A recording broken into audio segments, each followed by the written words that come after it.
साल के अंदर अंदर सबका पैसा वापस होना था, लेकिन साईं प्रसाद के किसी एक भी व्यक्ति का पैसा वापस नहीं मिला। होंगे ना साईं प्रसाद वाले इसमें भीड़ में हैं? किसी का मिला है? 1 साल पूरा हो गया, आदेश खत्म हो गया सुप्रीम कोर्ट का, किसी का पैसा नहीं मिला। हमारे जिला अध्यक्ष हाथरस शायद साईं प्रसाद से ही है, राघव साहब पता नहीं कहाँ खो गए होंगे। और वो मैडम हमारी राष्ट्रीय जनरल सेक्रेटरी यहीं खड़ी थी, पीछे देखो वो खड़ी है रूमा जी, वो भी साईं प्रसाद की विक्टिम है। आगे जिला अध्यक्ष महोदय। तो तमाम ढोंग ढकोसले करते थे, लोगों के हाथ अफूक पर डकैती डालते थे, उनका शोषण करते थे और पूरी धरती जो है त्रायमान कर रही थी। तब स्वयं भगवान कृष्ण को जन्म लेना पड़ा था इसी मथुरा में, और यहीं से उन्होंने ठगों के बेईमानों के खिलाफ एक संघर्ष आरंभ किया था और पूरे देश में घूम घूम कर कहीं कंस को मरवाया मारा, कहीं जरासंध को मरवाया, कहीं दुर्योधन को मरवाया, कहीं शकुनी जैसे ठगों का सर्वनाश सुनिश्चित कराया।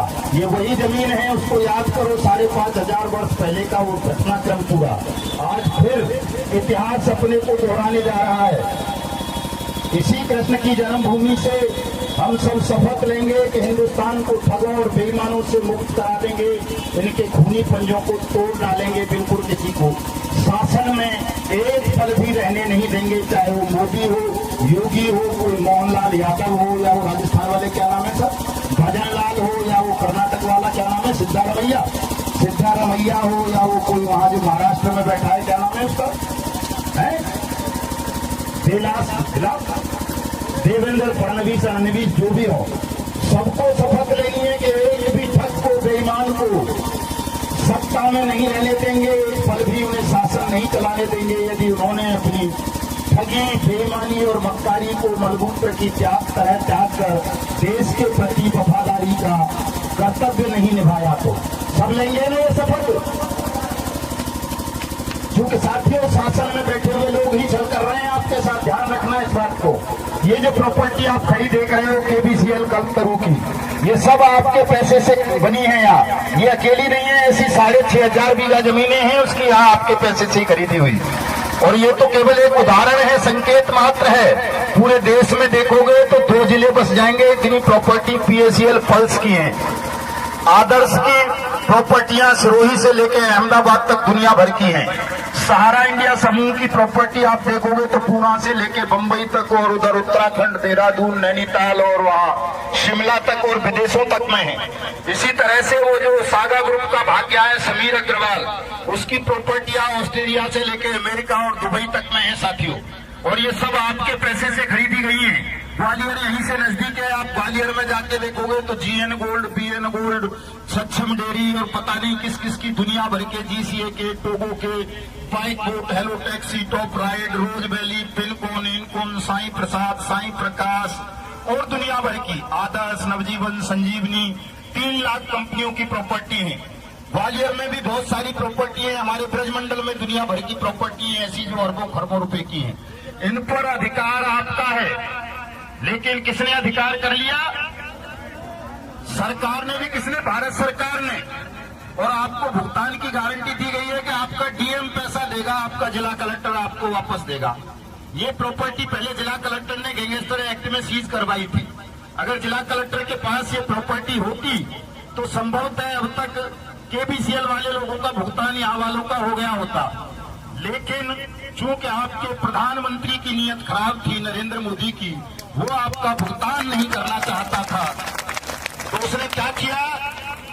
कलेक्टर के अधिकारों का अतिक्रमण करते हुए, बर्ड्स एक्ट को ओवर रूल करते हुए इस प्रॉपर्टी को ईडी के हवाले करवा दिया, enforcement directorate government of India. और ईडी ऐसी एजेंसी है जिसे आपका भुगतान करने का अधिकार नहीं है। ईडी का पाम घुस गया, कलेक्टर बेचारा मजबूर हो गया, वो कैसे आपका भुगतान करेगा, कैसे इसे नीलाम करेगा, कैसे आपका पैसा वापस करेगा।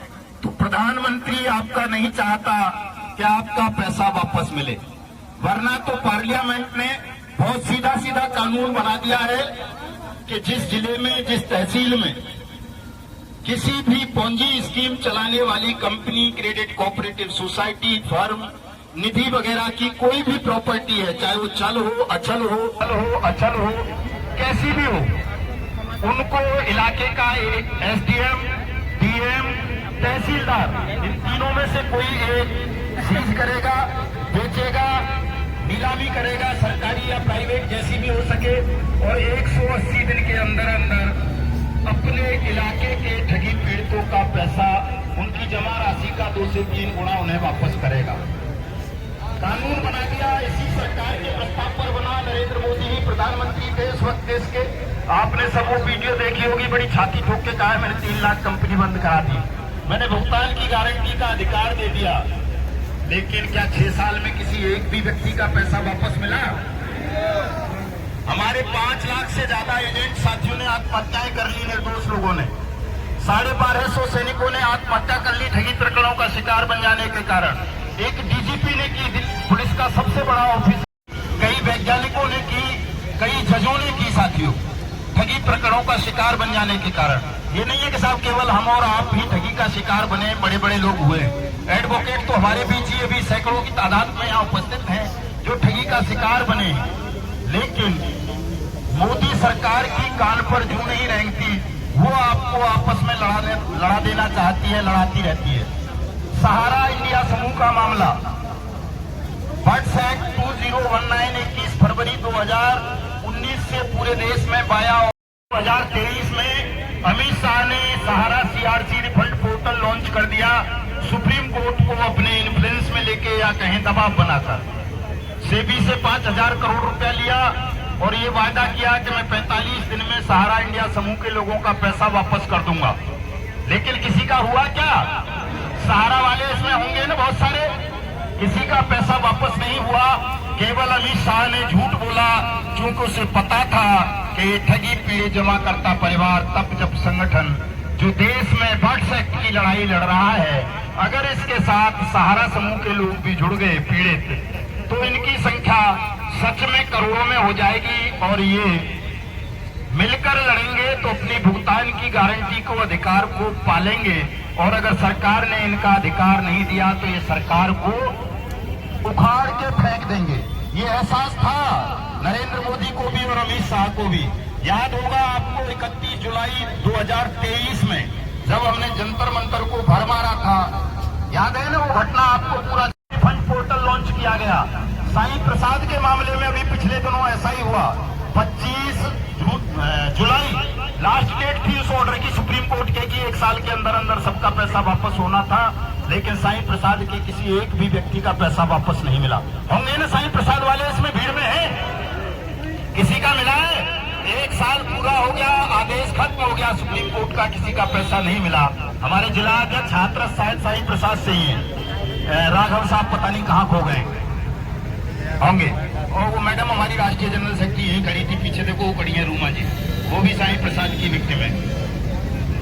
आगे जिला अध्यक्ष महोदय, तो तमाम ढोंग ढकोसले करके सरकार ने आपके संगठन को तोड़ने के लिए, आपके आंदोलन को तोड़ने के लिए, आपके भुगतान की गारंटी के अधिकार कानून बर्ड्स एक्ट 2019 को खा जाने के लिए दुनिया भर के षड्यंत्र, छल, साजिशें आप सबके साथ और इस ठगी पीड़ित राष्ट्र के साथ रची। तो ऐसी बेईमान भ्रष्ट सरकार को यदि आज भी आप शासन चलाने देते हो देश पर किसी भी कारण से, तो साथियों ये आपकी भी कमजोरी है। ठग और बेईमानों को शासन करने का अधिकार किसी भी राष्ट्र पर नहीं होना चाहिए। आज ये कसम खा करके जाओ कि जब तक हमारा भुगतान नहीं कर दोगे तब तक हम तुम्हें शासन नहीं चलाने देंगे, चाहे कुछ भी करना पड़े।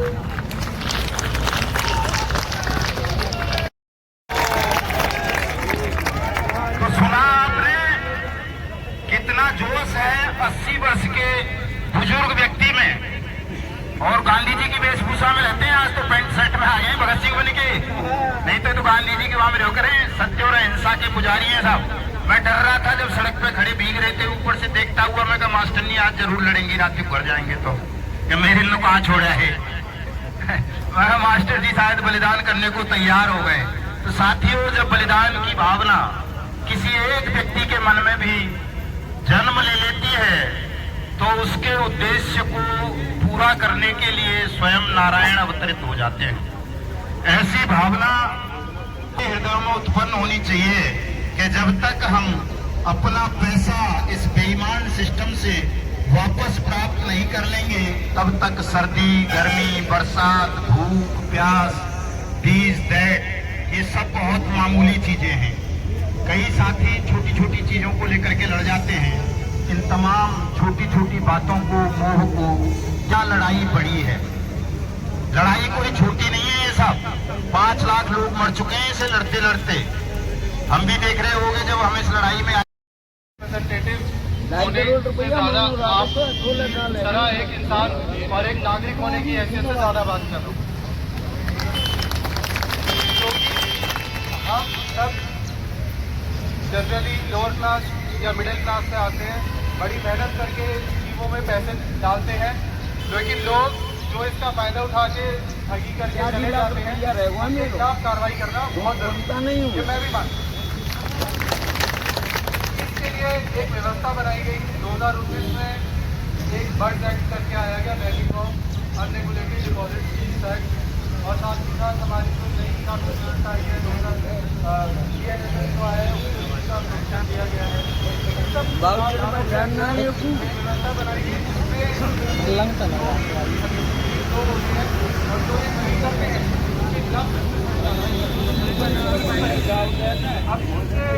व्यवस्था का जो मैकेनिज्म है उसके अंदर, जैसा आप बता रहे हैं कि पहले भी दिए गए हैं ज्ञापन, तो मैं कुछ पता करके आया था कि उन ज्ञापनों के आगे क्या होता है और क्या हुआ है।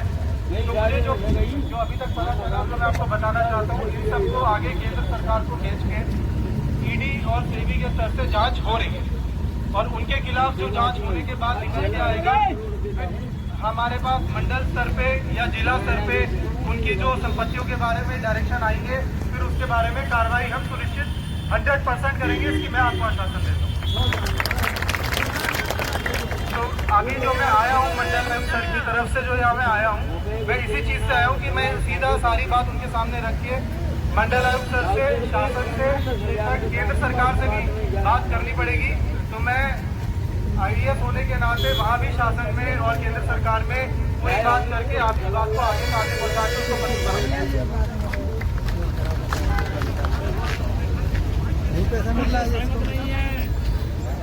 तो मेरा आपसे यही है कहना है कि आप मुझे, मैं ज्ञापन के नाते आपके आगे बात को लेके जाऊंगा और उसको पूरी तरह से हर स्तर पर प्रेषित करके हर स्तर से कार्रवाई कराएंगी, क्योंकि ये एक गांव का, एक कस्बे का, एक तहसील का या एक जिले का मसला नहीं है। क्योंकि जो लोग ये गलत करते हैं उसमें एक जिला क्या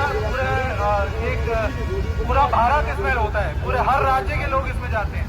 क्योंकि लोगों को, मासूम लोग होते हैं, इनोसेंट लोग होते हैं, उनको सच्चे लालच में फंसा के उनसे ठगी करी जाती है, जो कतई पॉसिबल नहीं है। ये क्वेश्चन ये है कि लोग,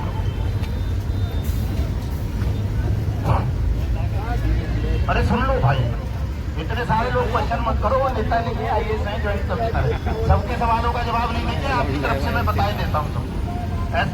सुन लो, शांति से सुनो सबको। आइए साहब, आप यहाँ आए, सबसे पहले तो आपका बहुत बहुत अभिनंदन, स्वागत, धन्यवाद आपका कि आपने अपना पक्ष हमारे उपस्थित जनसमूह के समक्ष रखा। लेकिन साहब, जिस ईडी और सेबी की आप बात कर रहे हो, वो दोनों ही हमारे इस मामले में पहुंची, इसके पीड़ितों के मामले में गैर कानूनी एजेंसी है, उनको कोई राइट्स नहीं है कानूनी रूप से किसी का भुगतान करने का। ये जो बिल्डिंग आप देख रहे हो आपकी जुरिडिक्शन में, ये पहले डीएम साहब ने सीज करा दी थी। डीएम साहब बर्ड्स एक्ट में असिस्टेंट कॉम्पिटेंट अथॉरिटी हैं, कमिश्नर डिविजनल कॉम्पिटेंट अथॉरिटी हैं। कई जगह आपको भी डेलीगेट कर रखी है कई डीएम साहबान ने। इस बिल्डिंग को सीज करके बेचना 60 दिन के अंदर अकॉर्डिंग टू लॉ, ये आपकी ड्यूटी थी। लेकिन चूंकि आपको बुरा लगेगा कि साहब मैं आपके सामने सरकार को ऐसा सब बोलता हूँ, सरकार की नीयत ठीक नहीं है, इसलिए डीएम साहब के द्वारा पुलिस द्वारा सीज करने के बावजूद हमारी सेंट्रल गवर्नमेंट ने इसमें ईडी का फॉर्म घुसा दिया। ईडी क्या है? PMLA एक्ट की प्रवर्तन एजेंसी है, एनफोर्समेंट एजेंसी है, वो भुगतान एजेंसी नहीं है। हमारे लोगों की समस्या है कि इनका पैसा इनको वापस मिले। पैसा वापस नहीं मिल पा रहा है। इस वजह से एजेंट और निवेशक के बीच खूनी संघर्ष छिड़ा हुआ है साहब। 5 लाख लोग सुसाइड कर चुके हैं। कितने ही लोगों को गोलियों से मार दिया गया है कि तू पैसा लेके गया था फलानी कंपनी में जमा करवाने, तू दे नहीं देगा तो मैं तुझे गोली मार दूंगा। तो समस्या की भयावहता और गंभीरता बहुत ज्यादा है आइए साहब। तो इसमें ईडी और सेबी का इंटरफेयर तो हमें चाहिए ही नहीं, क्योंकि 2012 में सुप्रीम कोर्ट का एक फैसला आया सहारा समूह के मैटर में। जस्टिस अग्रवाल की अध्यक्षता में सुप्रीम कोर्ट के रिटायर्ड जस्टिस कमेटी बनाई गई कि 90 दिन के अंदर 15% ब्याज के साथ 3.5 करोड़ निवेशक थे उस वक्त उनका पैसा वापस कर दीजिए। लेकिन सेबी आज तक साहब 3.5 करोड़ तो छोड़िए 350 लोगों का पैसा वापस नहीं कर सका है, जबकि 25,000 करोड़ रुपए उसी समय सेबी के रिफंड फंड में सहारा समूह के चेयरमैन सुब्रत राय सहारा ने जमा कर दिए थे, जो अगर आज हम देखेंगे तो कई गुना हो गए होंगे एफडी के हिसाब से। 1916 में साहब उसी सुप्रीम कोर्ट का एक और फैसला आया पीएससीएल पल्स के मैटर में। 2016 सॉरी हाँ 1916 में तो हम रहे कहाँ होंगे, फरवरी 2016 में साहब हाँ सुप्रीम कोर्ट 5.5 करोड़ विक्टिम थे साहब, 5.5 करोड़ पीड़ित थे पीएससीएल पल्स के। देश की सबसे बड़ी रियल एस्टेट कंपनी थी उस दौर में। सुप्रीम कोर्ट ने कहा कि 6 महीने के अंदर अंदर 9% ब्याज के साथ सेबी तमाम जो है 5.5 करोड़ निवेशकों से आवेदन दे ऑनलाइन, उनका पैसा वापस करे।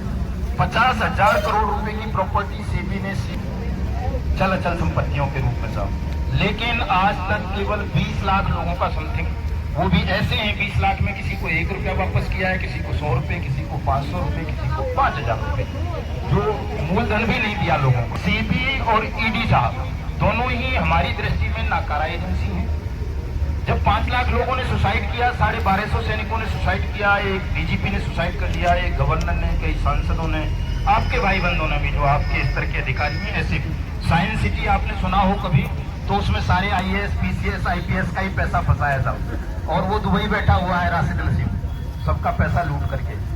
मैं एक उदाहरण के लिए बता रहा हूँ सर, हो सकता है आप नहीं तो आपके घर में से भी किसी न किसी का पैसा डूबा होगा जरूर, शायद ही देश में कोई ऐसा होगा, और साइबर में तो सभी लूट चुके हैं आजकल। तो मेरा कहने का आशय ये है आईएएस साहब कि इस समस्या का समाधान करवाएं, ईडी को पत्र भिजवाएं डीएम साहब से या कमिश्नर साहब से कि तेरा जब राइट नहीं है तो तूने कैसे चीज कर ली, हमारी प्रॉपर्टी है हमको वापस दे। लोग हमारे मर रहे हैं, मैं डीएम हूँ जिले का, तो मेरी ड्यूटी है ना अपने जिले के लोगों को न्याय देना। तुम्हारी थोड़ा ही है ईडी की, तू तो वहाँ दिल्ली में बैठा है, तो ईडी से इस प्रॉपर्टी को वापस ले। इस तरह की जितनी भी प्रॉपर्टी जो मैंने जिससे बात शुरू करी थी, मैं वहीं से कहूँगा कि मैं यहाँ पर अधिकारी से ज्यादा आपका साथी होने के नाते ज्यादा बात कर रहा हूँ, क्योंकि ये चीज हर घर परिवार में देखी जाती है, कई लोग इससे पीड़ित होते हैं। तो जैसा आपने बताया, मैं निश्चित तौर पर इसको डीएम सर के संज्ञान में लाते हुए सीधा कमिश्नर सर से इसके बारे में बातचीत कर रहा हूँ, और मैं सीधा वहीं ले जाकर इनसे बात करूंगा। और जिस भी स्तर से अगर ईडी के स्तर से नहीं होना है, वहां से वापस मंगाना है, जो कार्रवाई करनी है उसका मैं पूरा आश्वासन देके यहाँ से आपको जा रहा हूँ। सीधा मैं इसके बारे में बात करके बात आगे बढ़ा के 100% जो हमारे स्तर से कार्रवाई होके लोगों को जो भी सुविधा या जो सपोर्ट किया जा सकता है वो दिलवाया जाए।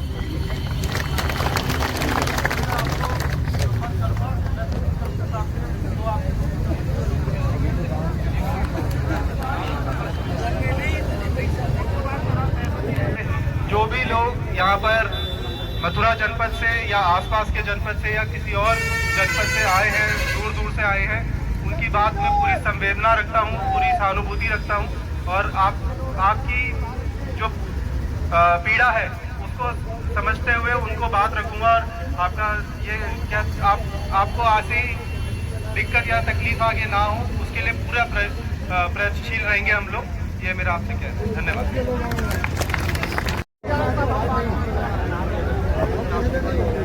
साथियों, एक बात मेरी सुन लो, आप 8 दिन का समय इनको दे दे, हम कोई मर नहीं गए। 15 दिन बाद फिर यहाँ से लेकर मथुरा से पूरा जाम कर देंगे। काहे परेशान हो आप लोग? 8 दिन का समय दे दिया जाए इनको।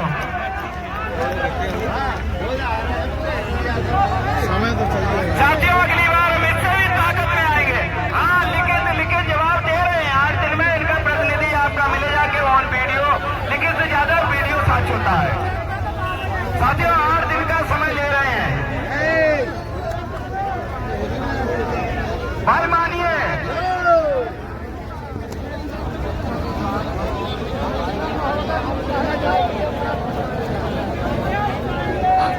देखो साथियों, मैं आईएएस साहब से रिक्वेस्ट करूंगा आपकी तरफ से, और यदि मेरी रिक्वेस्ट पर वो हाँ कर देते हैं तो आप सबको भी वो बात माननी पड़ेगी। मान लोगे ना? आईएएस महोदय, मैं आपसे अनुरोध करूंगा कि केवल प्रतिनिधि मंडल हमारा मिलने आपसे ना आए, डीएम साहब से या कमिश्नर साहब से कहिए कि जो भी लोकल ईडी के ऑफिसर हैं और जो हमारे सहायक सक्षम अधिकारी हैं बर्ड्स एक्ट के, उन सबको भी उस मीटिंग में बुलाया जाए और बैठ के इस पर अच्छे से गंभीरता पूर्वक विचार किया जाए। और ईडी का जो ये पांव घुसा हुआ है पॉन्जी स्कीम के मैटर में, इसको बाहर निकलवाने की शुरुआत आप सब ब्रजमंडल से ही करवा दो तो पूरा देश आपका ऋणी रहेगा। 50 लाख लोग हैं, 50 करोड़ साहब। इस चीज के लिए मैं बिल्कुल आपको कहता हूं कि जितने भी बर्ड्स एक्ट के जिले स्तर पे, मंडल स्तर पे सक्षम अधिकारी हैं, उन सबकी बैठक मैं अपने साथ खुद मंडल आयुक्त सर के सामने करवाऊंगा।